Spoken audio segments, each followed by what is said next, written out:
Il les regarde à la ronde avec colère, compatissant à la dureté de leur cœur. Marc 3, 5a. Les personnages du récit passent par une pétrification du cœur, mais le récit, lui, continue de raconter ce que fait Jésus. Il dit à l'homme, tends la main. Il tend la main et sa main est rétablie. Marc 3, 5b. L'évangile de Marc, en effet, offre un espace d'expérience à l'événement que les chrétiens célèbrent en Jésus le Christ.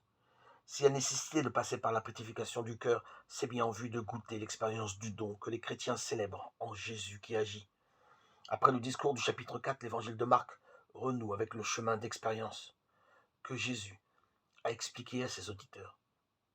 Jésus enseigne dans la synagogue de Nazareth, Marc 6.2.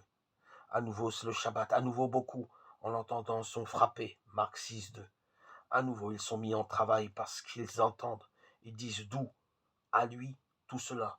Quelle sagesse elle lui est donnée à lui. Et ces fameux miracles qui arrivent par ses mains, Marc 6.2. À nouveau, ils sont délogés dans ce qu'ils savent par eux-mêmes. Celui-là, n'est-ce pas l'artisan, le fils de Marie, un frère de Jacques, José, Judas, Simon et ses sœurs, n'est-ce pas? Elles sont ici, auprès de nous, Marc 6.3. Plus loin encore, ce sont finalement les disciples eux-mêmes qui vont ce chemin d'expérience. Comme les gens de Capharnaüm, ils sont effrayés parce qu'ils entendent à l'extrême. Outre mesure, en eux-mêmes, ils sont stupéfiés. Marc 6.51. Parce qu'ils regardent. Leur cœur est endurci. Marc 6.52. De la même pétrification que traversent ceux qui regardent Jésus rétablir l'homme à la main desséchée, Marc 3.5.